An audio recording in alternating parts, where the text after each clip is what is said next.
महाराष्ट्र के एलोरा की पहाड़ियों के साए में, जहां घृष्णेश्वर की हवाएं आज भी पवित्रता की गूंज सुनाती हैं, वहां कुसुमा नाम की एक परम शिव भक्त रहती थी। कुसुमा का हर दिन सूर्य की पहली किरण के साथ महादेव की आराधना से शुरू होता था। वह बड़ी कोमलता से अपने हाथों से मिट्टी का एक छोटा सा शिवलिंग बनाती, उस पर शीतल जल अर्पित करती और फिर घंटों तक गहरी समाधि में लीन हो जाती थी। उसकी भक्ति में एक ऐसी शांति थी जो पूरे गांव को महका देती थी। किंतु जहां अपार प्रकाश होता है, वहां छाया भी गहरी होती है। कुसुमा की निस्वार्थ श्रद्धा को देखकर गांव के कुछ लोगों के मन में ईर्ष्या का विष घुलने लगा। वे उसकी प्रसिद्धि और उसकी अटूट शांति को सहन नहीं कर पा रहे थे।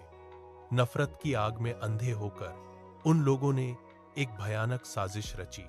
एक सुबह जब कुसुमा अपनी पूजा में पूरी तरह मग्न थी, उन क्रूर लोगों ने उसके इकलौते पुत्र को चुपके से पकड़ लिया और उसे मौत के घाट उतार दिया।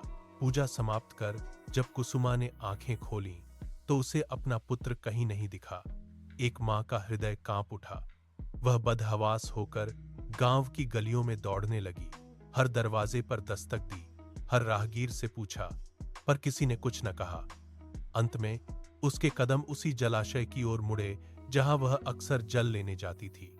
वहां किनारे पर अपने पुत्र के लहूलुहान कपड़े देखकर कुसुमा का संसार उजड़ गया। सत्य उसके सामने था। उसका लाडला अब इस दुनिया में नहीं रहा था। चारों ओर सन्नाटा छा गया था। कोई और मां होती तो शायद टूट जाती, लेकिन कुसुमा की श्रद्धा दुख से कहीं बड़ी थी। उसने विलाप करने के बजाय उसी जलाशय के किनारे मिट्टी उठाई और फिर से एक शिवलिंग बनाया। उसने हाथ जोड़कर अपनी आंखें बंद कर लीं और शिव के चरणों में खुद को समर्पित कर दिया। पूरी रात वह बिना हिले डुले, बिना अन्न जल के प्रार्थना करती रही। जैसे जैसे सुबह करीब आई, प्रकृति में हलचल होने लगी।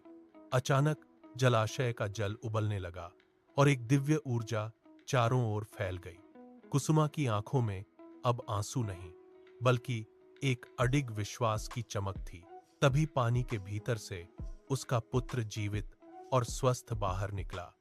उसी क्षण साक्षात महादेव वहां प्रकट हुए। भगवान शिव ने कुसुमा की भक्ति को नमन किया और उसकी पुकार पर उस स्थान को अपना निवास बना लिया। आज वही पावन भूमि घृष्णेश्वर ज्योतिर्लिंग के रूप में जानी जाती है। यह जलता हुआ हर दीपक गवाही देता है कि सच्ची श्रद्धा कभी खाली नहीं जाती। जो भी यहां अपनी पीड़ा लेकर आता है, महादेव उसकी झोली खुशियों से भर देते हैं।